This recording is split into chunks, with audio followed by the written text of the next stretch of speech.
Shout out and big thanks to 1.21 Gigawatts for letting us use their song, Lieutenant Dan. What's that? You want to know more? Well, go to their Facebook page at facebook.com/121Gigawatts. Now, on with the podcast. Alright, I think this thing is on. This is the very first podcast for Hub City Comedy. My name is Mercer, and with me, say your name. Derek Kopszywa. Yes, because I've known him for 2 years, and I still don't really know his name. No, I'm kidding. But this is the first podcast by Hub City Comedy. What we're hoping is that this podcast will be hosted by members of Hub City Comedy, so I won't just be me and I have to carry this like some sort of burden. We might accept some outsiders. Yeah, some outsiders might be accepted. Like Soda Pop or and Pony Boy. Or Kevin Nash and Scott Hall. We don't know. Maybe Sting, depending on if I'm accurate with this, but... All two of you who get that reference. But how this is going to go is, we'll interview members of Hub City Comedy and also, Gulf Coast comedians, people from, like, Mobile, Jackson. Pensacola. Yes, my hometown. I totally forgot where I'm from. For a second there. I'd say my hometown, D'Iberville, but everyone kills themselves, so I'm the only comedian. They all quote unquote killed themselves. Derek had nothing to really do with that, but just don't get in his way. But yeah, we're just gonna interview that, and I guess I'll just give a quick overview about Hub City Comedy since this is the first one. You know what? I'm actually gonna do the overview for every single episode. All right. Just to annoy the crap out of people. Do it. No, I'm kidding. I'm not gonna do that. But it was formed by myself and Jamie Arrington, and this is probably gonna go like some sort of love story. But Jamie and I met 2 years ago. At a little over 2 years ago at this bar. It was called the Overtime Sports Bar. It's not even there anymore. Just like anything in Laurel, it just dies. It just Laurel is connected to D'Iberville. There's like a portal of suicide. No, it's not that. Like Laurel, oh my gosh! Like I keep saying this over and over again. Like if I could commit suicide anywhere, it would be Laurel. Like I would just walk into the mall and just start hacking at my wrist. I'm sorry. I mean, like, your place is fucked when the theater is called Sawmill because it's, like, about Indians being thrown into, like, a sawmill. Oh, my gosh. I can't even imagine. I mean, that's probably the best story that comes out of there, too. Mm-hmm. Yeah, there's no postcards or anything.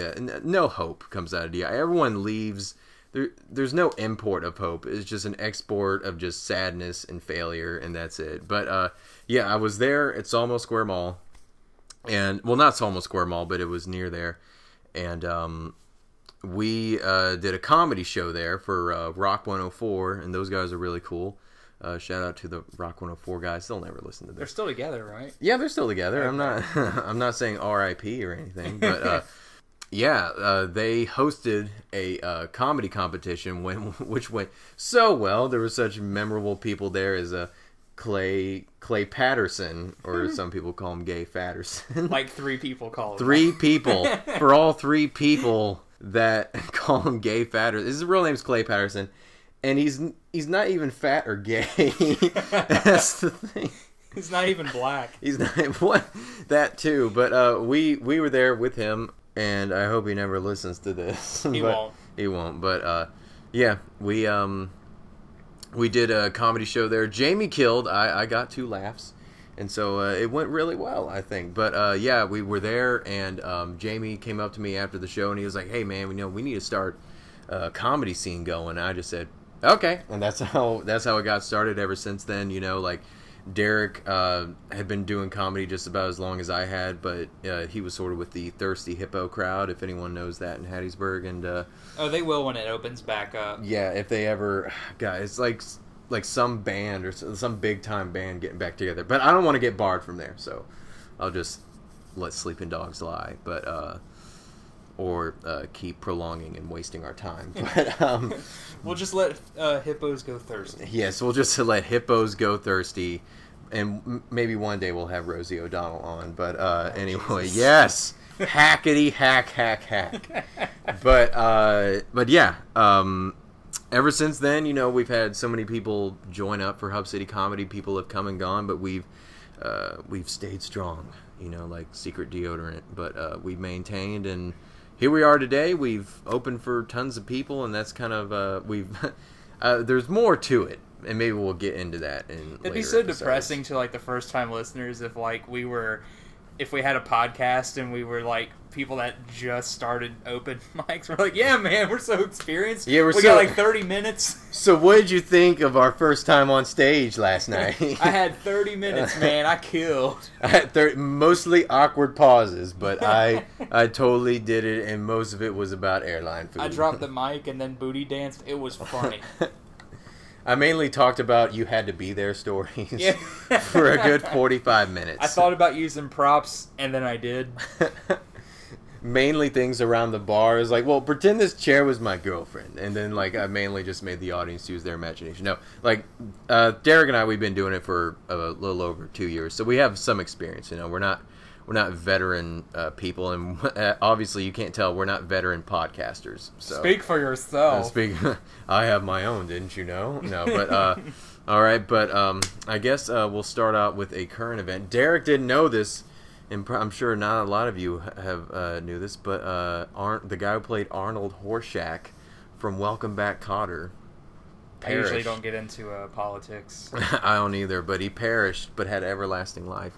But the guy who played Arnold Horshack died, and I guess he finally got picked, is all I can say. Derek doesn't get that. But yeah, it seems like the whole Nick at Night lineup is dying. Like Andy Griffith and Ernest Borgnine, and then like the other guy, I think Epstein from Welcome Back, Kotter also died a few months before. So I don't know. I guess Patrick Duffy has something to worry about. I don't know. He does. Mm-hmm. I think maybe I'm gonna go out on a limb here. I think that on a limb here. Yes. I think the next person to probably die, and it'd be shocking from the Nick at Night lineup, will probably be Henry Winkler. Do not wish that omen upon no man. I say, don't do it. I know this is like can it be Potsy? Like Potsy, Chachi or Potsy? No, Scott Baio's already sad. Like that would even make me go even more, and I can't go any lower than. I think his death would be so depressing. Even the National Enquirer would like skip it. They'd be like, like that would just be the headline, just Dude, I would buy that. Have you seen this week's Bat Voices? About Scott Baio. Oh gosh. Every time you've been saying that dude's name earlier, I kept thinking of Rorschach from Watchmen, and like I've been watching, or I watched it the other day. That's what I thought. Great movie. Watchmen? Yeah, I think it's the best superhero movie of all time. Of all time? Yeah, like I've loved the Nolan Batman movies, but like every Nolan movie has taken like I was watching the original Batman, the Tim Burton one, the other day, and I was saying like the one with Adam West, right? Yeah. No kidding. The other original Batman. But like I was thinking, this Batman, while it plays everything safe, at least delivers on all of its ideas. Like every Nolan movie, it's funny. My friends and I were coming up with this thought, is that each Nolan movie is both the best and the worst Batman when you're watching them, because it's like, this is awesome, why did that just fucking happen? Well, because here's my problem with it. Like, I will say, I was thinking about this after Dark Knight Rises. Like, anytime after you see a movie, especially if you really like it, your brain starts to nitpick at it. Yeah, you're just like, well, you're also like, this is fucking awesome, and then like the days after, you're like, maybe that wasn't so awesome. I'm going to start thinking about this. Here's my thing. And in case, I'll give people 5 seconds to turn this off if they haven't already. 2, 3, 4, 5. All right, here's my thing. Bane obviously kicks Batman's ass in the first fight. Totally just hand over fist, just breaks his back. And then there's a later scene where Batman finally figures out that the way to defeat him is to basically like hit him in the mask area. Yeah. And I was thinking like, oh, so that's how you defeat someone, by punching them in the face repeatedly. Why did he not do that in the first place? I mean, that's kind of you don't really stomp on toes and flick people in the ear when you're trying to fight them. I think his chest is 4 times bigger than mine. Let me punch it. I know, that's what I'm saying. Like, go for the face next time, dude. Like, I mean, he was literally doing that to everyone in the film. He was just bat punching the crap out of everyone in it, and that, like, with those subwoofer gloves of his, like, every single time he would just nail someone and just be like boom, boom. I think that Batman is just more realistic in my opinion. That's why I like it. In Keaton's Batman, I did watch the Keaton one, and I gotta say my all-time favorite is Batman Returns, for one thing, and that's they got the suit working, because in the first one he just looked so awkward with, like, turning like he was wearing a neck brace or something, and then the mask didn't quite fit, or like there was some spaces here and there around his face, and I don't know, and the other ones I don't know, but I did like Dark Knight Rises. Obviously a few nitpicks. There are a bunch of nitpicks in the Michael Keaton Tim Burton one for me, but I don't want to count the ways right now. Yeah, one big missed opportunity they had was buying out Billy D. Williams. How funny would it have been as Two-Face, where like they just put him in whiteface and the other half of his body? He looked like he was going to a Burning Man concert if they had that happen. Just him standing alone in the desert. Yeah, I don't know. Like, that would have had some sense of continuity with those movies. But like, anyway, like, even though that first Batman with Tim Burton is pretty above average, it's pretty good. The Nolan Batmans each take a risk, and I love that.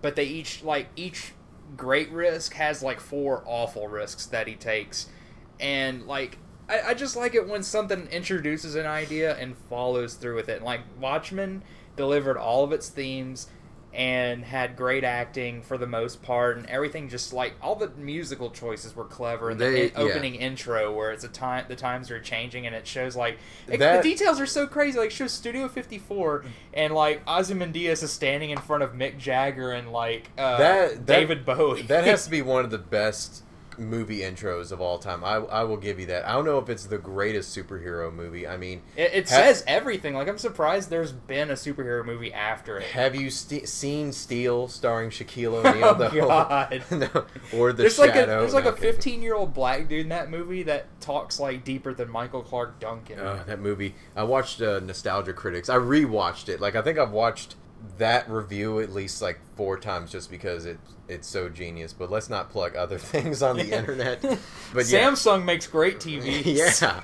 give us money. But yeah, Steel is awful. I remember seeing that and I didn't quite understand bad movies. But obviously, since we're speaking of Batman, the first movie that I ever saw where I questioned it was Batman and Robin. Like, in obviously, and that actually G4 had like a Batman movie marathon over the weekend, and I saw that, and it was just completely, like, even though all the Batman movies have mistakes here and there and tidbits, at least they had emotion in it, and you care for the like, this was such like an emotional, just black, like, it's all been covered about how bad the movie is, but on an emotional level, it was just like he didn't care for anybody. I mean, oh my gosh, like, I saw that, and like, even though they had, like, George Clooney's a good actor, Chris O'Donnell's a good... Actually, now that I think about it, they're the only good actors in the film. Uma Thurman's, like, average. But I was talking about continuity earlier, and I made this comment yesterday with my friend. I was saying, like, how the city looks different every movie. Like, even with the Tim Burton movies, even if it's just, like, summer and winter, the city just does not look the same. Most of the cast and the girlfriends are different. But one thing I would have... That's because Bruce Wayne's a player. Yeah, that's true.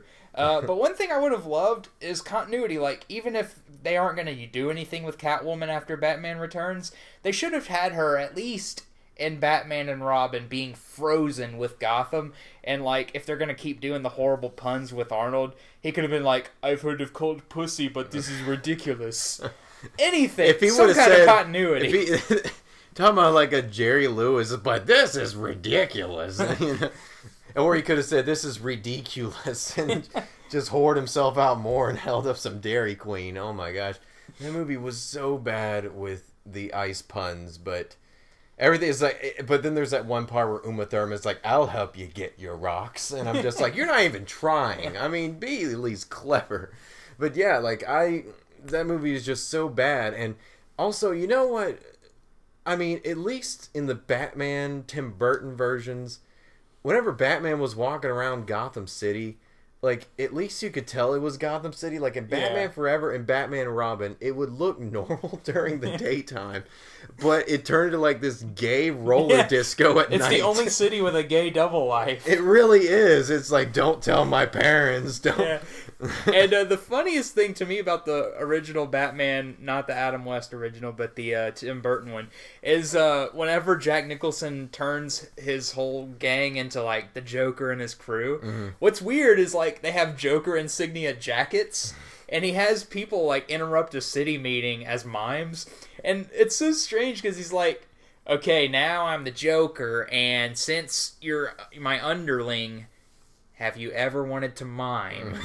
I need a good distraction, and everybody has all to those follow guys. my You think about all those people. I mean, the Penguin, he had the circus, so that's an excuse. Like, his gang was made out of ex-circus members, so they were already in garb. But then, like, the Two-Face ones, they were all in the same thing. And then for Mr. Freeze, like, first off, Two-Face and Mr. Freeze hit out. Two-Face hit out in a face that was made out of, like, two faces. And did you see, like, his hideout was so obvious. And the same with Mr. Freeze. How did he never get arrested? Yeah, how were the cops... And there was literally, like, spotlights shining on it, too. Like, how can you not... Like, it might as well have a neon sign that says bad guy here. Like, it's just so terrible. I mean, obviously it's for kids, and then Nolan definitely made it for mature audiences for Batman, and it appeals to all kids, I think, even though that's scary to think that, like, you're going to a Batman film and then have his bat getting broken. It's going to be pretty scarring for a child. It's like watching The Lion King and then all these poachers just come in and shoot all them in the face. Well, not even that, like, they club him to death. What if that was a scene? Like, just Simba is, like, singing Can You Feel the Love, and then just, like, a poacher just comes and beats him with a billy club. But not only that, it's just a 10-minute scene. Music, sound effects, everything cuts out except the thunk of the billy club against Simba. And just that for literally 10 minutes, and then it just fades out, and that's it. Credits roll, audiences go home. Now that we're on the topic of cartoons, I wish they'd stop doing, like, prehistoric cartoons and, like, not killing everything. It's like, how many times are we going to see The Land Before Time? Like, they're on, like, number 17. Like, can they fucking kill the kids already? The newest one, they're actually walking across Times Square. It's that modern. Like, they've done so many that it's just, like, them in modern times. But, yeah, like... And Ice Age, it's like, one was called, like, The Meltdown or whatever. Yeah, like, Ice Age, I think it's pretty much just a rehash, kind of. But you gotta give it up. Like, the first Land Before Time, beautiful in every sense of the word. Like, it's just a good film in for nostalgic values and stuff like that. Like, especially the soundtrack. I'm huge into movie soundtracks. James Horner, great job. And then, like, I think I saw the second one, and then the third one I just stopped watching because I think I... matured. And the rest went straight to DVD. It really, and hell, but yeah. And yeah, it's just so bad. Those movies, I can't. Like, I don't know, just how they rehash childhood and just make things terrible now is just so bad. And Netflix has ruined my childhood too. Everything's been so good. I saw rewatch Batman the Animated Series, and then I rewatched, like, all the Spider-Man stuff. Good stuff, all watchable. I catch myself, like, clicking through episode, and then I started watching Power Rangers. Oh man, I could barely get through the first episode I'm just dude. The movie has so many backflips. I'm surprised there weren't, like, dead fucking stunt people or something. And I mean, like, I know it's not made for, like, good acting, but holy that's shit, why I did watch we tolerate some stuff. That's why I watch it. And then again, I sometimes, flip it to Nick, and there's that Fred dude, and oh my god, fuck that kid. I hope he finds this podcast and kills himself. He should know how bad he is. Like, God, I can't even. He's got a fucking movie, and we don't. He has 2 movies.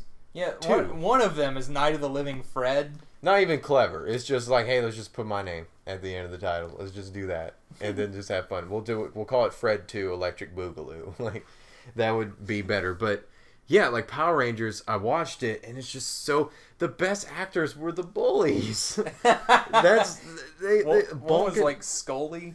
Bulk, and yes, it was Bulky and Scully.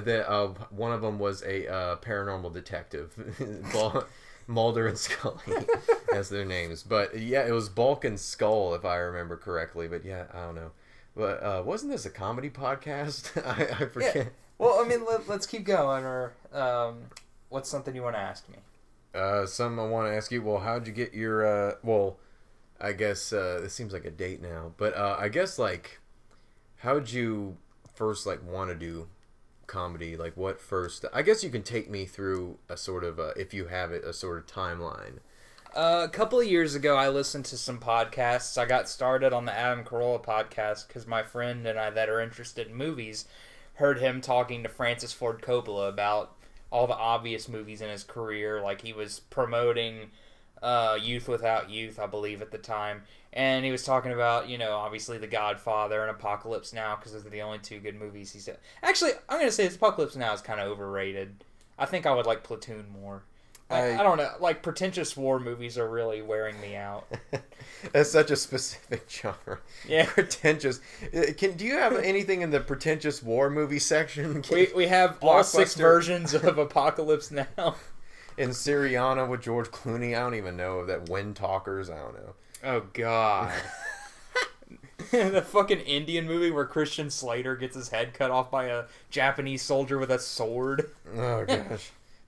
When you said Christian Slater, I just automatically tuned out. I was just like, oh, but go on. But yeah, I was listening to that, and so I got hooked on that podcast, and then I started listening to more and more podcasts and getting interested in comedy.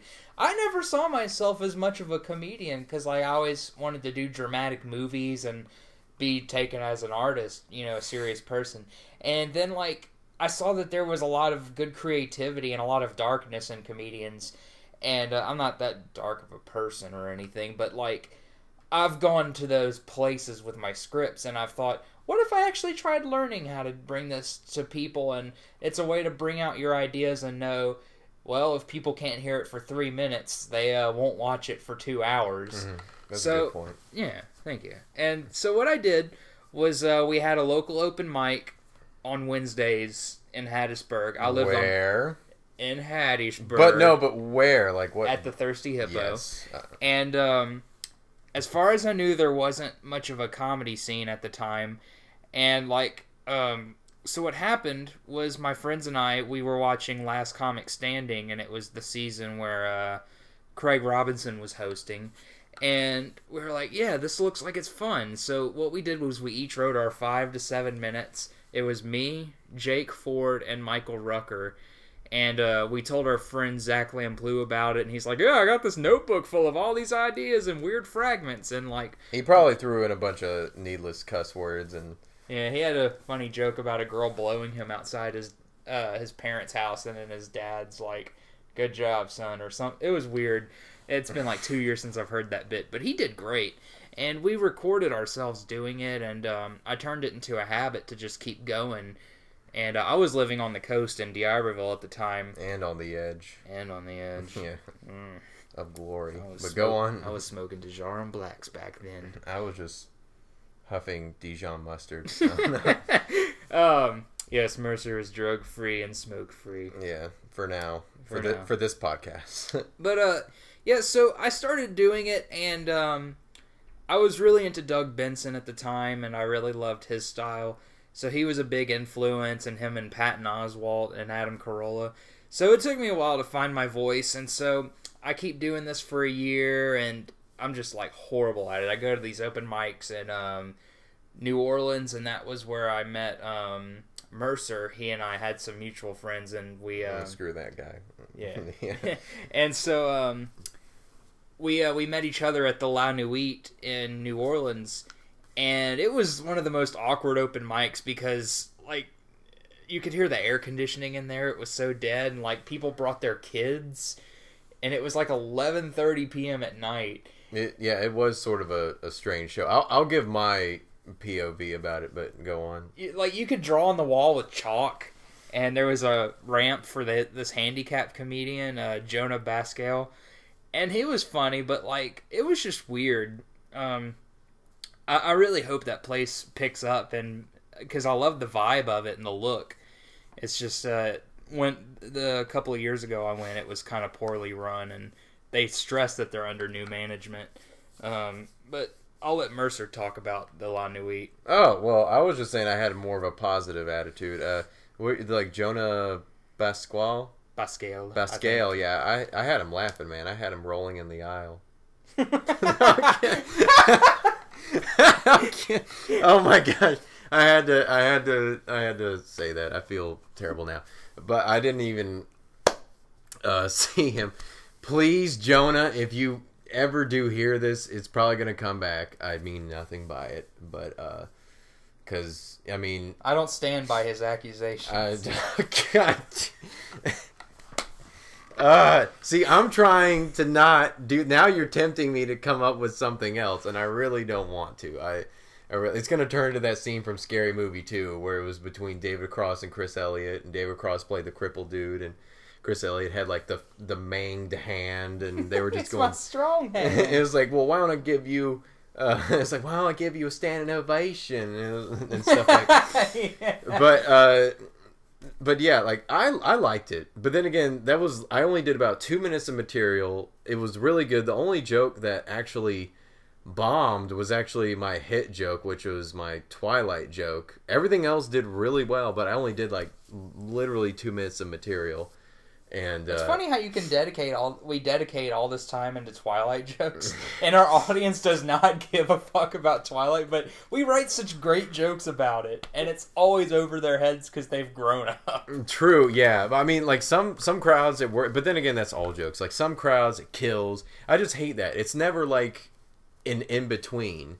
It's either like it kills with some crowds, or some crowds just don't care. Yeah, and that's what I hate about some of my jokes, because there's never like one joke of mine that's like, yeah, this is the joke. I mean, it's always does well, you know, you can never judge. But anyway, I liked it. Yes, met Derek there. I did about 2 minutes of material.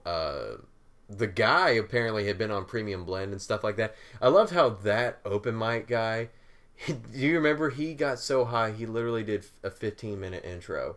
Yeah, dude, like, he said shit a lot, too, and I was just like, who is this high black dude that will not shut up? He literally went on for 15 minutes, and then he went, oh, I'm hosting an open mic, and then literally just said, then he literally just introduced the first person. Like, that's literally how it went. And I was like, man, such professionalism around here.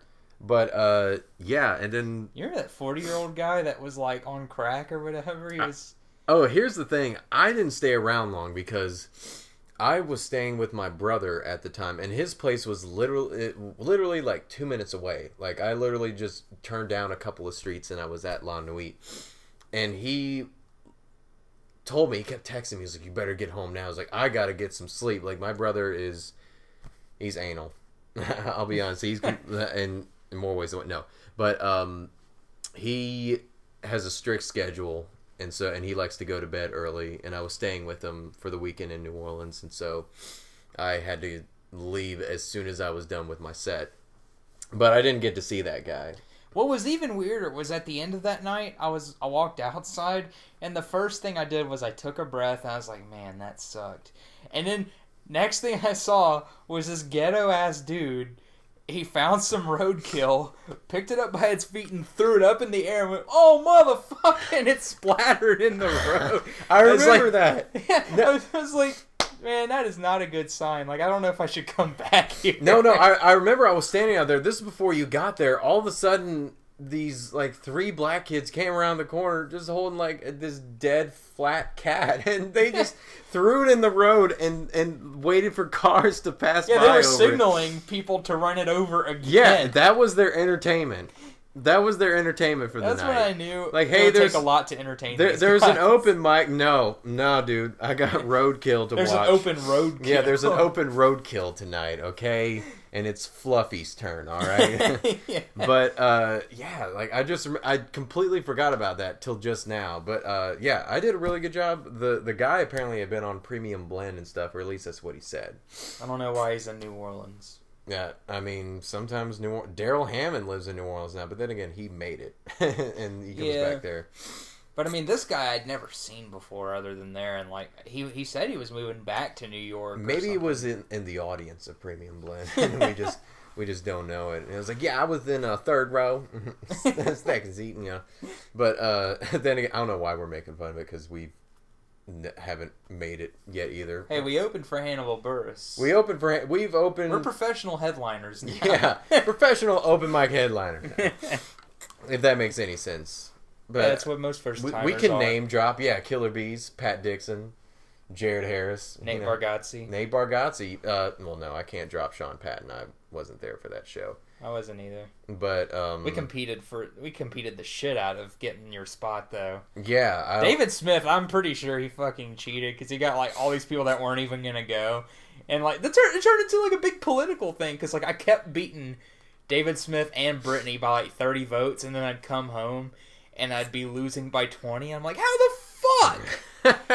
I'm gonna let y'all know about this. We did a contest to see who could open for Sean Patton because Mercer was gonna be in New York because he could afford it, and like we were save up, shave up, man. Killer Bees, man. But yeah, so like we did this contest where we did a picture of ourselves that was in the folder for Hub City Comedy, and it was basically let's get whoever has the most likes for who votes to see who could open for them is that. And that sentence was fucking awful. But, I literally just very little sense. That sometimes my words are like a Rubik's Cube. yeah. But, yeah, so, like, I kept almost winning, and we had, like, a week and a half, 2 weeks. Yeah, we had 1 week to see who could get the most votes. Like the Bare Naked Ladies, yeah. 1 week. It's been 1 click since I lost. since I lost the chance for Sean Patton. No, but go on. And so what happened was I kept losing and then winning, and then David Smith, I don't know how he did this. Like he found the Facebook nitrous oxide, or Nas, I guess is the better way, not the rapper, but where like he went from 30 votes to like 190 in 3 days. Tokyo drifted into that competition. Like he totally Paul Walker himself into the I mean I didn't get to see the show. Apparently it was really good, and apparently I didn't, if I didn't go to New York I still wouldn't have done it because I had such a terrible time. I did way better at this Jared Harris show in Pensacola last week. By the way, thanks to everyone who allowed me to be on that show. It was really cool to get invited to that show. But I did way better that time than I did in Hattiesburg because, I don't know, it was just brand new material I was dealing with, and like halfway through I was just like, oh gosh, like, I don't know. To any new person at comedy, when you're doing a showcase or you're opening for somebody, believe me, it's hitting me really hard. For fuck's sake, do not do new material. Don't, because it doesn't have a flow yet. You're not sure how the crowd's going to react, and to some people that's dangerous, it's scary, and it's fun. No, it's fucking gay. Don't do it. Yeah, you hear that? It's queer, all right? Just don't do it. But, yeah, don't, like, that was sort of my lesson with the Jared Harris show. I kind of went against my own rule, because, like, I even made up my own rule starting out. I was just like, I'm not going to do new material for gigs and stuff like that, no matter how big or small. I'm just not really gonna. No matter how big he smalls. no matter how big he smalls, and you know, or how many 2-packs of beer I get. And I was just trying to do something with that, but it turned out horrible. That's why you shouldn't do new material, people. Right there. But yeah, new material, don't do it. I guess maybe we could go other do's and don'ts, mostly don'ts. Especially if you're just starting comedy, you probably wouldn't want to start a podcast. Not because people will think you're really pretentious, but you have to be used to a lot of improv and riffing with other people to do what we're doing, because we didn't write any notes and we're just kind of going with this.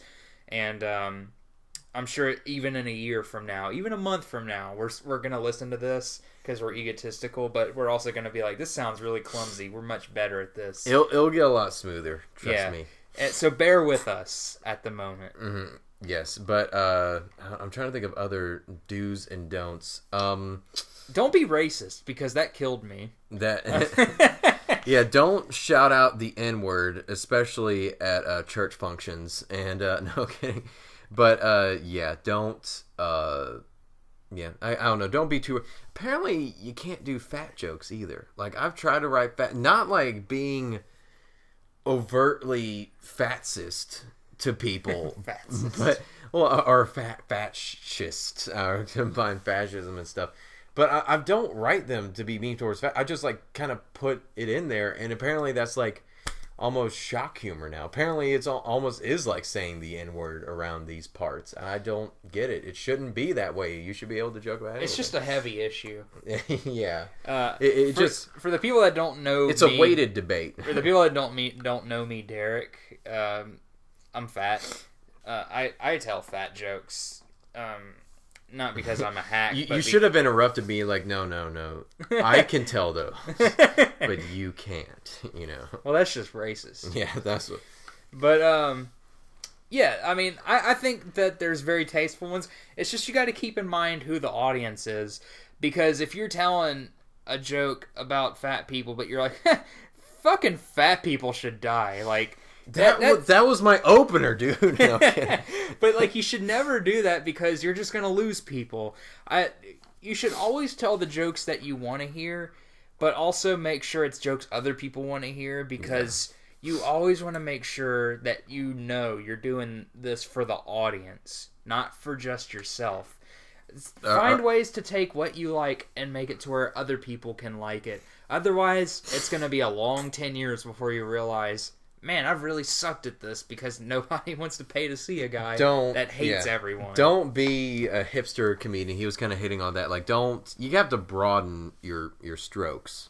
Make sure at least your aunt can understand what you're talking about, if not your parents or your brother your age or anything. Like, if you're going to keep going postmodern, and if you're going to keep being, esoteric about stuff, have fun at open mic because that's all you're going to do. I guess now I'll just say how I got my grassroots. How did you get your grassroots, Mercer? In comedy, I'll kind of give a slight overview. I've kind of thought about this a lot. And so for the next 2 hours, I'm going to be telling you the backstory. No, okay, but so this is my origin story of comedy. But pretty much I grew up... I remember my dad had 2 cassette tapes. One of them was Robin Williams, and the other one was Jeff Foxworthy. And I keep hearing this, but I've never tried. I've tried to look up the bit, but the bit where Robin Williams like summarizes the Wizard of Oz. I don't think I've ever heard it. Well, there's a tape out there, and he did that, and I swore like I would listen to that a lot, and I listened to it all the time, and obviously the Jeff Foxworthy. You might be a redneck. That was like my first experience with comedy, and also just in school, people said that I was funny, but I didn't like say things that were. I would just repeat stuff that was funny. Like, do you remember the movie The Page Master? Yeah, starring Macaulay Culkin and Patrick Stewart. Well, there's a part in there where like they go into the Moby Dick novel and Captain Ahab's about to like stab the whale, and then there's that part where all 3 of the books are on board. By the way, it's an animated film, so don't think I'm like insane, but it's an animated film and the books can talk, and they're like genres like horror and fantasy and adventure. There's really bad CGI in that movie too. I need to go back. Actually, no, I don't need to watch it. I don't need to ruin my childhood even more by viewing it. Some things just meant to be left alone. But there's a part where he's crazy, he's insane, and then Patrick Stewart's character goes, he's my kind of guy.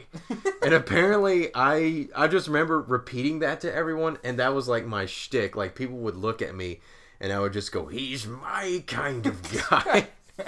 And I would just keep repeating that over and over again. So that was my first exposure of sort of like being the guy who was known for something, and I never lived that down. That was my yearbook quote. No kidding. But yeah, and I did that. I did actually do stand up my senior year of high school, and all the jokes bombed, except when I made fun of my principal because I saw him laying out at the beach and he had like the worst mullet ever. And I was just sitting there, like, describing him, like, basking in the sun. I forget what all I said, but I pretty much made fun of him. The teachers were dying laughing, and so quit for actually, the first time I ever thought about, I want to do stand-up, it was in 8th grade, and I saw a Comedy Central Presents special with Greg Giraldo. Oh, man. And so, like, he's dead. Yeah, by the way, he's dead in this podcast, and he's dead in real life, which sucks because he was really good. Weird to see a corpse doing stand-up, and he's got like 8 specials, and each special he's just at a different angle on the stool. It could be Tupac, man. He could bring Greg Giraldo back. Huge cross-chain abs, Greg Giraldo. But that was the first time I was like, I really want to try stand-up, and then. After my pseudo debut in my senior year of high school, I quit. I didn't do it anymore, and then obviously the second time I did it, I met Jamie through that, and I met up with Thirsty Hippo crew, and that's kind of how I got my start from there. But another question I want to ask you, Derek, is what is your best gig and why? Favorite gig? Oh, man. I really loved the 2 that I've done in Hattiesburg with the big headliners. I loved opening for Pat Dixon because I got to actually hear from a professional how they liked my stuff, and he told me my autoerotic asphyxiation joke was funny and that he liked how interesting it was, but he gave me the advice I shouldn't end on it because it's such a weird joke. In the joke, for the people that haven't seen or heard it, I talk about how when you work at Walmart, every day is the worst day of your life. And have you ever had that moment where you look at a person and you put the finger motion like you're about to blow your brains out, then you do it, and y'all both just have that fucking know it, right? And in the joke, I keep doing suicide gestures, and the last one I do is like I act out putting a chair and then tying a rope to a pole, and then I wrap the rope around my neck, and then I start jerking off, and then I can't believe you're like explaining this. Well, and then I start jerking off. And so I pantomime jerking off, and then like I get up and then I say he got fired. Years of practice at Juilliard. For the pantomime of the jerking off. Years. It took a lot of form. Yes. And so anyways, I was really happy that I apparently did a joke that unique that a New Yorker was like, dude, that is crazy. And I loved opening for Hannibal Buress, or featuring for him. Some people are weird about the way you word that.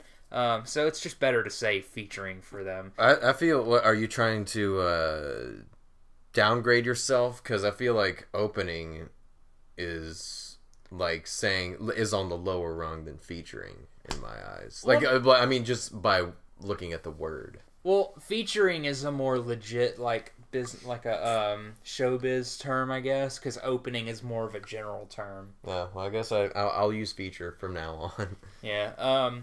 But anyway, so like when I opened for him, I just did like 5 jokes that I thought were all right, and it was my idea of a greatest hits, and I did 5 minutes to like 160 people, and people thought I was like the fucking shit, and I was just like, holy crap, I did not think I could do that.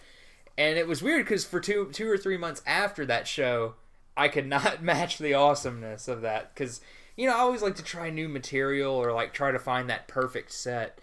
So it was a weird funk I was in after that, but those 2 shows were great to me just because it was nice to hear a pro tell me how interesting my stuff was, and then opening or featuring for a pro and having like all these audience people meet me in the bathroom and be like, girls would go in the bathroom and be like, I don't want to look at your penis, but you were good.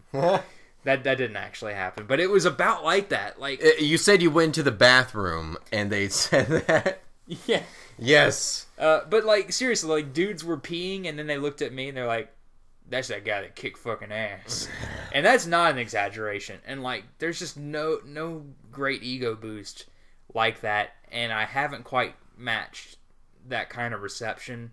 So those are my favorite shows. What's been your favorite show? Well, I wish I could have seen that set, but I love how I think I was either I went on later than you. I loved how as soon as I got there, Jamie was like, "You need to wash the door," and I was just like, "Oh, okay." I no respect, and so I just sat there taking money. I didn't know how much I could take, but Thankfully, Nathan was there to take the bullet. Yeah, really. Nathan always takes the bullet. Maybe we'll have him on one day. He's such a patriot. He betrayed us. He left us. No, he's actually in Texas teaching, so not hardly. He's teaching lessons on betrayal. Yeah, yes, that Benedict Arnold 101. But I really can't decide what, for some reason, open mics are more memorable. I guess because, like, I always think I'm going to do so bad that whenever it turns out great, then I remember it more. But I think the first Pat Dixon show is probably my favorite, just like you said, because it was, like, the first big show that we'd done, and it seemed almost Hollywood-esque the way it was, and I just got so many compliments, like you said, after it. I don't know if I have a second favorite one after that, but yeah, like Pat coming up and like just talking to us, and he gave us hope. Yeah, false hopes, but he gave us hope. But yeah, like he came up and did that. But I guess maybe I'll talk about a few of my favorite open mics. One definitely was Orlando Bloom, and one of them was Orlando, because that was the first time that I had ever traveled. Don't think I was with my family in Disney World. All right, so don't think that they were like, "Hey, man, where are you going?" I'm just checking my phone. Oh, it's like, "Hey, man, we need you down for this gig." But I just went with my family to Disney World, and I was so legit that my dad drove me to the gig. Wow. Yeah, like he was driving me. He actually gave me. You guys don't know this, but his dad owns a limousine Escalade, so that's why it's a big deal. Yeah, it was great. I got out, doves flew out when I exited the vehicle. It was like a John Woo limousine. Yeah, it actually costs extra. But I'd love to see John Woo do like a porn where, like, instead of sperm, like a guy just comes doves all over a girl's face. See, I'm thinking about it now, like Resident Evil-esque, where they just start attacking her. But what was I gonna say?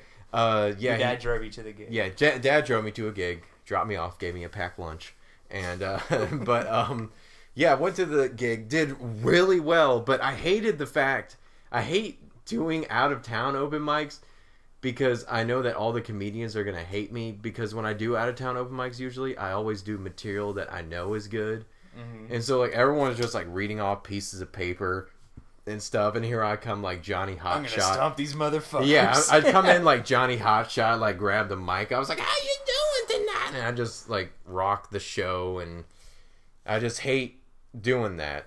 I'm gonna let you guys know this since he brought it up. I love pointing at the mic like it's a person's fucking head. Our mic looks like that robot from Hitchhiker's Guide to the Galaxy. It really does. I was trying to think of what the embodiment of it was. I feel like Alan Rickman's voice is just going to come out of it at any moment. Your podcast sucks. I'm going to throw you out of a building now. It's my podcast. That's another good underrated movie. I liked it. Hitchhiker's Guide to the Galaxy. Not a lot of people thought it was a good adaptation, but...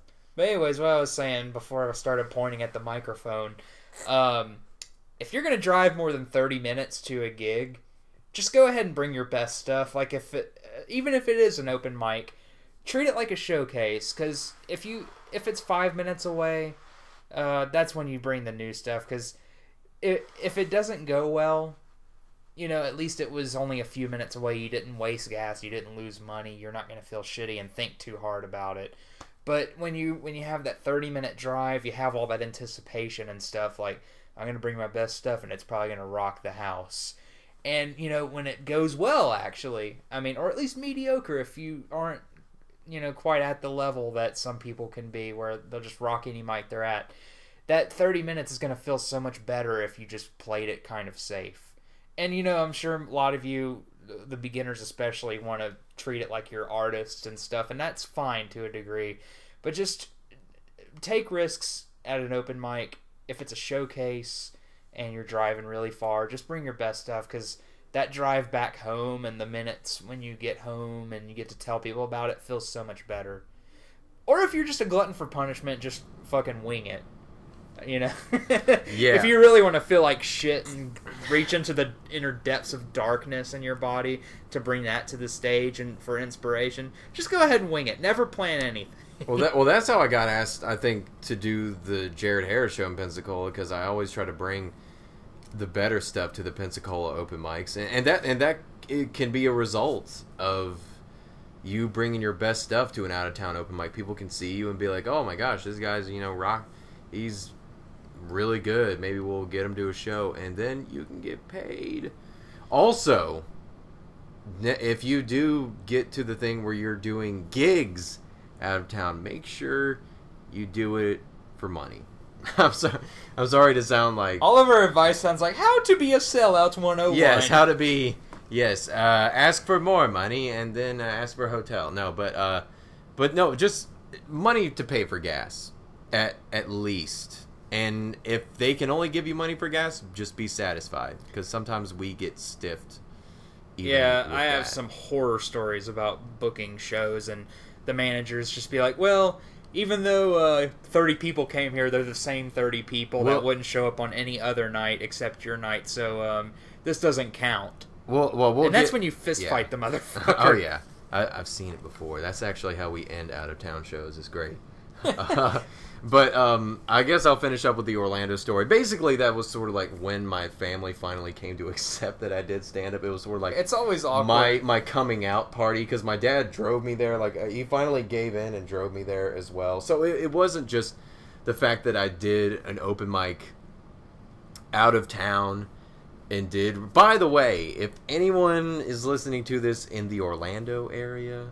Go to Austin's Coffee. I don't know when their open mic is. I think it was on a Tuesday I went. But they have a really good open mic. I saw a lot of really cool people. But, yeah. Like, it was like a 20-minute car ride with my dad over from where we were staying. Like Mickey's asshole over to there. But, yeah. It was kind of a long car ride. So... I don't know. Long car ride, but that's when they finally accepted that I did stand up. So, and I'm going to say this. When you're bringing family into it, or a girl you want to have sex with, make sure you're rehearsed. Make sure you know your fucking material. Because the last thing you want is a girl that you may want to start your life with or just have sex with, or your family that you may want to have sex with. Yeah, I was just about to say that. I know some people saw that coming a mile away. I'm sorry. I'm not very good at this. But if it's people that you feel like that you're either trying to impress or you may have to... Or trying to have sex with. Yes. Or if it's people you're going to deal with in the long term, make sure they go on a night you're prepared, on a night that you're in the mood to actually fuck them. No. I'm sorry. This just turned into the incest podcast. But, podcest. And we're close to Laurel, so no kidding.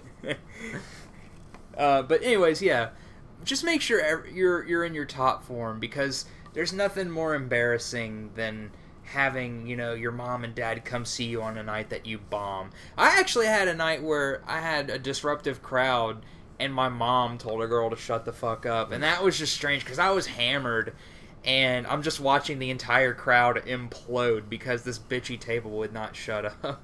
And it was funny. And what's weird about, especially if it's just your mom that shows up, is when you see what jokes they love. Like, my friend Tommy told a joke about the pros of getting raped. And one of the things he said, and so what if you might not have an orgasm? You don't have an orgasm anyway. My mom gave that line like a standing ovation. And that was so weird. It's like my mom would never watch the Clerks movies, but she loves my friend's rape joke. Your parents are so weird when they go to a dark or like vulgar comedy show, because you start to see like their inner child, like their inner it's like, oh, you hate Adam Sandler movies, but you love rape jokes? That's kind of... I haven't yet invited my parents to a comedy show. Like, my dad dropped me off and, like, just went down to some place to have coffee. I'm scared to death. My parents... I do cuss in my act and stuff, and they don't really like it when I do. I've tried to abstain from it, and I've actually gotten better over the years. I don't over the 2 years, but I've actually gotten better about it. Like, I try not to make the punchlines as shocking with cuss words, but sometimes, I mean, you got the subject material. I don't see how, like, Bill Engvall or Jeff Foxworthy or anyone just does those things and gets tons of laughs and stuff. And yeah, like the only way I've seen clean comedy really get laughs, especially, is like with Jerry Seinfeld and Killer Bees, because they put the wordsmith technique into it, to where if you can't say fuck, say like diddly diddly face or something like that. Or, I don't know, that was a horrible example, but they find funny ways to construct like a new word. And for anybody that's listening to us that wants to try clean comedy, that's the key to getting a laugh. If you feel like the joke might be bland, is just find ways to spice up a stupid word to replace a dirty word, and then grandma's happy, and then you can fuck her. Yes. Always end on that. Or you can do the bait and switch. Like, I do a joke about my family. Where you beat off and switch hands. Yes. The masturbate and switch, which is a dance. Yeah, I do a sort of a bait and switch where it's part of a joke, but I say that my relatives are from Kentucky, and that the only time I've ever seen someone wear a sleeveless mustard-stained Dale Earnhardt t-shirt was at a funeral, and that, you know, get some laughs. And it was like, and I'm like, you know, and I was offended by the guy. You know, it was my grandma's funeral, so I went up to the guy and I said, listen, Reverend, I don't know what you're doing here. And so it's just the kind of bait and switch, simple stuff. And that's like, I think, always keep it simple. That's probably my most clever joke. That's the height of it. I don't know, but I guess I'll kind of wrap up my open mic. My best gig stories as just quickly Flappers Comedy Club in LA, just because it was LA, and I'd done other LA open mics, a couple of them before then, and not to any avail. And then Flappers was just a bunch of comedians, and they were all, I don't know, they all really liked it and laughed. And then the New York Comedy Club in New York really liked me, and I don't know, like when you go to big cities like that, you feel like you made it in a certain way. I don't know, but worst gigs. Oh man, especially if it's our commonplace like McGregor's. I've had a lot of horrible nights there, but I think the worst night I've ever had. I actually had the video on YouTube, but I took it down because I think I got rid of that profile. But yeah, it was that bad. YouTube actually took it down. They were like, this is too horrible. YouTube was like, we'll have Fred, but not your bombing video. YouTube sent me an email saying, fuck! No, they were like, Scott Baio. But they were like, my pain has a new name, Derek's bombing video. Then they shot the computer. Yeah, That's a Batman Let's just reference everything from the beginning. Yeah. And then Rorschach had a frowny face, and then he died. Yeah, well, welcome back. But yeah, the worst night I had was, there was this girl, she looked like fucking Sailor Moon. Like, she had this awful skirt, and she's like 37 with kids, and she had this Asian dude with her because that's trendy. And she started like yelling at all these people, and I think she had like an arm cast on or something. It was weird. This is like Mad Libs, what you're doing. It's like, No. And she had a arm cast on, and with an Asian dude. I wish it was a Mad Lib, because that would make more sense than this bitch. But she would not leave the open mic alone, and like the only time she was cool to anyone was when this Dave Matthews fucking dude was like playing. He had sandals on and took them off so he could like equalize his acoustic guitar. What a fucking douche. But like, yeah, it was a mixed open mic. Lots of mulattoes, whatever. Mulatu Estotsky is a musician. Listen to him. Sorry, I had to bring out my hipster cred since I'm talking about the hippo. And what happened was, she was fucking with everyone, and so the whole time I was like, I'm gonna wing this set. That was my preconceived idea, was to go there with a fresh set of new jokes that I hadn't practiced yet, because they were on my mind. I was like, these are gonna fucking kill. And then I saw her. In my head. Yeah. And then I saw her, and I was like, all right, I have to write some anti-heckle shit. I'm going to put her in my place. So I came up with one of my favorite heckler lines, where I say, like, I didn't know a rape joke could walk and talk. And stuff like, oh, look, everybody, Sailor Moon's going to teach us about subtlety. So, like, I had all these things just blowing up in my head. Like, this is going to be the most clever thing to shut that old bitch up. And as soon as I pick up the mic to tell jokes, she fucking walks outside. And I forgot all the jokes that I was going to talk about. So, like, I tell one new joke, and then, like, I just start being like, there's a red light on me. You're hot. And I start talking to everyone and being like, how was your week? And, like, I did not have a sense of riffing at all. I had no, like, jokes to fall back on. It was a nightmare. It's the most painful 8 minutes of video ever. And it was so bad, the owner of the hipster bar cut me off. You know how bad hipsters are at so music? This is at Thirsty Hippo? Yeah. Oh, I was saying that I've had bad nights there at McGregor's, but the worst night was at Thirsty Hippo. I'm sorry, and this is when you first started doing this comedy, was in the first 8 months. When I moved back up here, I brought my camera and my friends. We also sat through a lot of horrible bands that night, and understandably so, the girl was heckling them, but she was just being a bitch to, like, dudes that were watching everything. Like, these dudes didn't look like they even wanted to talk to their moms, much less a bitch in a white dress that looked like Sailor Moon. And, like, sounds hot to me, and I can't. Yeah. And you put this on YouTube. That's what amazes me. Like, you say, like, all this horrible stuff, and you're like, but I went through it and put it on YouTube. Yeah, I wanted to show. At the time, I had some of my best stuff on YouTube, and I was like, and this is the worst of me. This is what people shouldn't do. This is what happens when you don't plan anything and you just go up there. And that's what you send to bookers too. It's great. I wonder why I'm not a millionaire by now. Why haven't you called? Where'd all the good dreams go?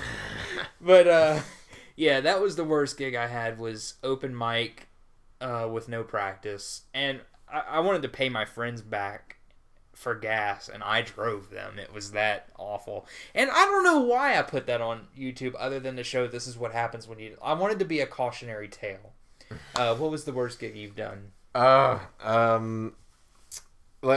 you kind of hit the nail on the head. Many bad nights at McGregor's pub, but and that's not knocking McGregor's pub it's just we have it so often, like our ratio of good to bad is almost like the same. Like, yeah, it's hit or miss. We're not knocking the bar staff. By the way, if anyone's listening to this, we're not knocking the bar staff at McGregor's at all. If anything, they're great to us. It's what do you call them? Oh yeah, the customers. That's who sucks. And they are El Terrible, as the Mexicans would put it. And I don't know, but we recently moved the mic to the side of the room, to the side of the window, to give that more of a feng shui vibe. But I've actually thought about this, and I wish I could think of a specific open mic that was bad. But gig wise, 2 gigs, and you were both involved in them. One was graffitis. Oh my god! And the other one was Big Mike Speakeasy. Oh Jesus! Yeah. This place Graffitis we went to was like a Christian metal bar for teenagers. Like, it had Galaga, beer, and like a second story area that had like footprints and like shitty drawings on the wall. It looked like a skating rink birthday party room on the second floor, and it looked like it had like safety glass in case the metal band wanted to shoot you. I felt like a clown at a birthday party. It was just terrible. Like, I couldn't... you get there and there's like these old grizzled men outside, like, yeah, they're like, I fucking hate kids and you. They look like rape. Like, they just they looked like the people in the people in that one scene in Jodie Foster, the Accused, when they hold her down. I don't know. I don't want to get into that, but they looked very grizzled, and I thought, like, oh my gosh, I'm at the wrong place. Then I walk in and Derek's just like, hey! And he just walk up to me. And this was like the 3rd or 4th gig we'd done together. This was like my first quote unquote like gig. Like, all the other ones were open mics. This was like time to like prove this wasn't like open mic. This was like actual gig. But we we didn't have any open mic at the time, so a lot of my material was just material that I thought of and hadn't tested out, and so it went so horribly well. Actually, it got to the point where only like 5 people were listening to me, and my body naturally turned towards the side that was actually listening to me, and some guy heckled. It was like a threat heckle, because he just yelled out something, and I was like, okay, future serial killer, and like everyone started laughing around him. But yeah, and it was funny. One of the first times I did that bar, I asked if they could do a mosh pit, and I'm sure it's been done before, but it felt great to tell jokes. And there was just like, you hear teenagers pushing each other and shoes squeaking. You're like, oh, there's a mosh pit during this abortion joke. And I was like, so my mother-in-law, she smells, and then like some guy gets his neck broken or something. It was like the opening for an Offspring concert. I don't know. But, yeah, it was just... And then there was that girl that heckled you. Yeah, this girl heckled me when I told a joke about teachers fucking their students. And I was like, I wish my teacher would have fucked my student... Or I wish my teacher would have fucked me when I was in middle school, but he had a wife. Or something like that. And I said, I'm just kidding. Classic Derek. But I said... I found a way to turn it to where I was actually talking about a lesbian teacher. And I said, like... Especially my geometry teacher, I'd have liked to show her the length of my hypotenuse. And this girl was like, it's like 2 inches. And, you know, we went back and forth, and she was just a real dipshit bitch. And then, like, at the end of she heckled not only me, but then Mercer. And then she was cool as shit to us after. Yeah, it was weird. So weird. It was like... Women love abuse. I couldn't heckle her, to be honest. Like, she said something, and I was like, why would you say that? like, even telling her, I hate you, I'd feel like Chris Hansen would have shown up like, oh, take a seat. Yeah, really, because I can't believe, like, even at 22, I felt like a pedo walking through there. I felt like a pedo walking through there. It was just puppets and all. No, I just felt... Lots of wood. Yeah, lots of wood, and just, damn it, I don't know why. Even walking past the teenage boy in there, like, I felt like I shouldn't have been there. Like, was that why am I drinking alcohol around teenagers? Was that a boy even? Like, I couldn't tell. It was just indistinguishable genders left and right, like... A lot of Asking Alexandria shirts. Yeah, really, and lots of confused boners as well. I was just like... my boner actually turned to a question mark. One thing I learned about graffitis was that, you can make your voice auto-tuned live. Like, I thought that was just a studio thing. Like, I don't know. It's just something to think about. Well, also, we technically opened up for a Screamo band. Yeah, we did. Who played for a grand total of 15 minutes. And so that was great. Yeah, and, like, I thought it was kind of an interesting idea because, like, at the time, like, the only thing I had to do was, like, the Hippo in Hattiesburg. So this was in Ocean Springs, Mississippi. And, like, that bar went under because, I don't know how many of you know this, but... It got too much business. That's the thing. Ocean Springs hates culture because every time there's something really good going on culture-wise, you know, music or comedy, or even, like, outdoor movies or whatever, like, old people complain and set noise ordinances. And there's a place that tries comedy and lots of punk bands and... Ocean Springs called Squeaky Lizard, and they've been like almost shut down like 4 times because they their peak business hours they shoot for like 6 p.m. and like who goes to a bar at 6 p.m. and like what happened was, you know, the average time you're supposed to is like 9 or 10 because that's when people actually get off work and want to they have a couple hours to sit around. They're like, you know what, even though I'm 40, I'm gonna go check out a punk band. I don't give a fuck. But, like, you know, you can't do anything after 10 because of all these complaining people. And that place just almost got shut down so many times, no matter how much they insulated the place. And that's what happened in graffitis. It's like, they actually had to start at 7 p.m. and be done by 9, or else the people 3 miles away were going to complain about that It actually looks like a moon bounce now inside Squeaky Lizard because they insulated it so much. Yeah, it's stupid. Like... You're making this bar suffer from looking stupid because you can't sleep at night. I mean, it's the fucking weekend, you know? I don't know, it is ridiculous. But yeah, I liked the Squeaky Lizard and stuff. I thought, again, I love gigs that I think are going to go terrible, but then they go awesome. And Squeaky Lizard was one of those gigs where I was just like, oh my gosh, and then. But Big Mike Speakeasy certainly. Oh my god! Isn't that? I really hate dealing with passive aggressive bar people because I'm just gonna sit back and just let Derek tell the tale. Well, like this was one of the second shows, but like I tried helping promote it, and I made a poster for the show, or my brother did. John Chambers, my bro, he made the poster, and I printed out like 30 of them and put them all over the poles in town. Especially at the strip club. Dude, that would be the stinkiest poster ever. The skankiest and stinkiest. Yeah. I don't even want to know. Is there even a strip club around there? No, there isn't. I mean, I was just asking, not like I'd go or anything.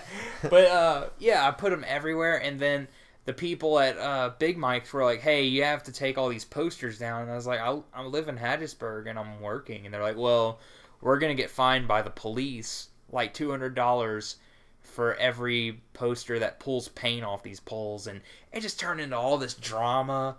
And then the guy was just real passive-aggressive about the whole thing. Like, well, you should have gotten with me about this, and this would have gone easy. And then the second show, there's a sound issue. And he's like, well, if you'd have told me... I would have brought my own, like, really huge mega speaker system, and nobody would have interrupted your show by talking.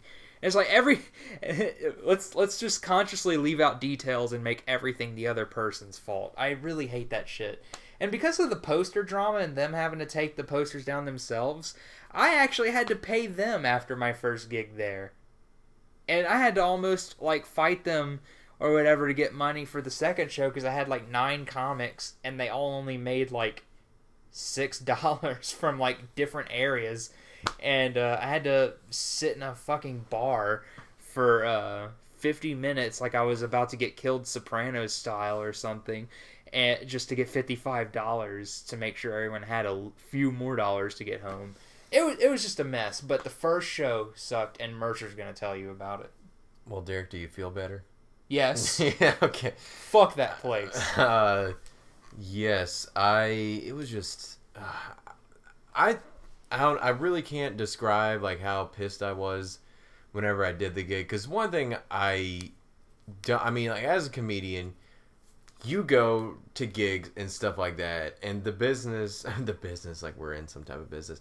And the thing is that you want to be supportive of every comic. And so I get there and like a DJ is finishing up or something like that. It was it was random. Like he was packing up his stuff, and there was no spotlight. There were no lights on us at all. It was like the dimmest thing ever. Literally, there was a couch in front of us. There was a couch. Yeah, there was. It was just just not built for comedy. There's like a couch in front of us and a dead body and stuff like that.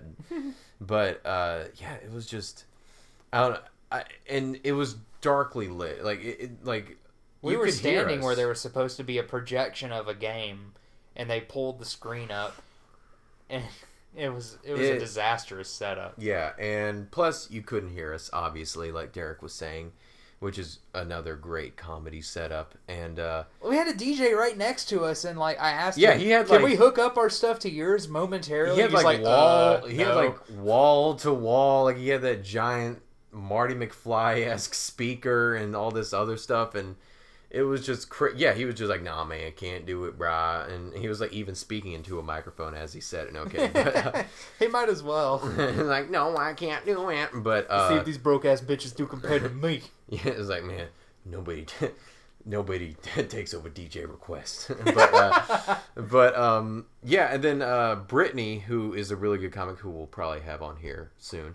Oh yeah, she's in love with podcasts, so she's got to be on this. Oh yeah, she loves the idea, so she'll probably be on within the next few episodes. She's great, but she gets up there and everyone starts talking over her, and so then she just gets discouraged and leaves. And that's the first and only time I've ever done a set just pissed. Not even nervous or, scared to go up there. I was just pissed because how they treated Brittany and how they treated you, and I just got up there and did my jokes. That's like the most uninterested I've ever been in doing comedy is doing that. But that's sort of... There was like 3 or 4 of us, and like the whole show was done after 40 minutes. Like it was short. And like we kept telling people, like, please be quiet. This is the best speaker system we got right now. And like, for 10 feet, people could hear us. And then the rest of the bar was just like yelling at each other. It's like, dude, you can like talk at a normal voice and not be interrupting us this bad. And the crowd was big. It's just, you know, when you have $300 speakers and everything's just poorly planned, and then everyone acts like it's all your fault when the dude, I don't know, it was just like one of the worst setup shows I'd done, and I'm glad that I did that, you know, kind of in the beginning and not like this far I am right now, that like I tried going there. And I was just glad it was short. I hated that we wasted the time and didn't even get paid. Yeah, but I'll take the time to say this, that we're doing another gig at Big Mike Speakeasy this Friday. No kidding. But I think we'll cut off the podcast very soon. Derek, do you have anything else you want to add? Especially if you're not a newcomer to comedy, always just make sure you have the audience able to relate to your jokes, because you're doing it for laughs, not for fucking accuracy or cool points, because that's like a small circle of people. You want everyone to like you, because when everyone likes you, you get the money and you get to not have a day job that sucks and makes you want to die. And that's all going to be on his tombstone. I guess I'll add I guess I'll add that kind of going off what Derek said, don't put yourself in a specific genre.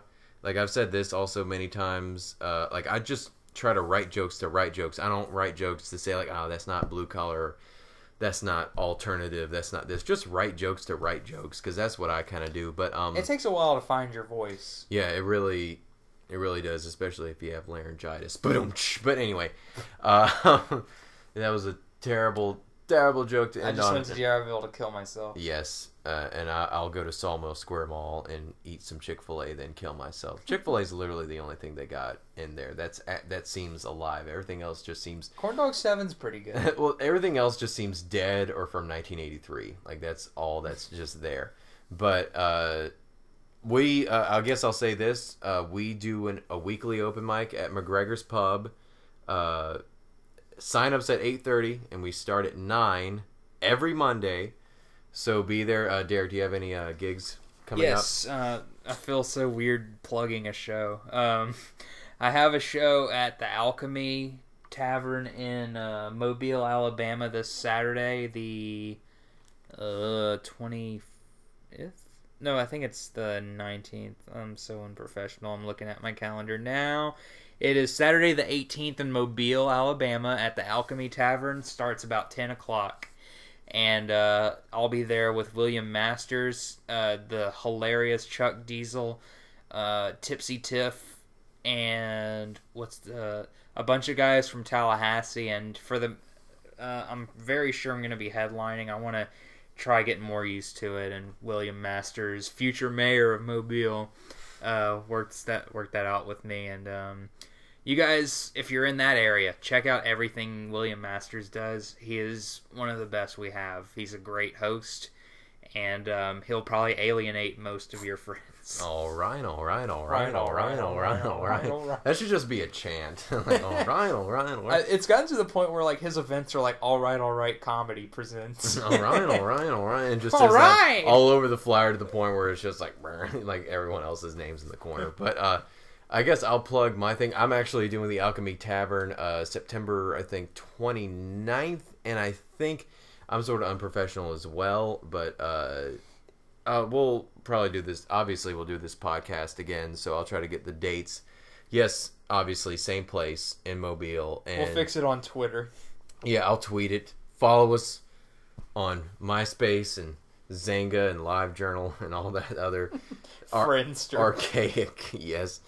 On Foursquare, I don't care. But I guess you're on Twitter and Facebook. If you want to follow him, just type his name. I'll try to put his name into the podcast if I can put it in there. But yes, I'm doing the Alchemy Tavern on the 29th. Don't know the dates yet, and also I've been asked to do the Big Easy Tavern in Pensacola on August 31st, but I haven't said yes to it because I have to figure out my schedule as well. But that's it for me. Sure you don't have any last words? No. Thanks for listening, and tell your friends. Yeah, tell your friends about the podcast. We'll have many more episodes if you keep listening and give us some good feedback. I'm Mercer Morrison, and that's been Derek Kopszywa, and thank you for listening.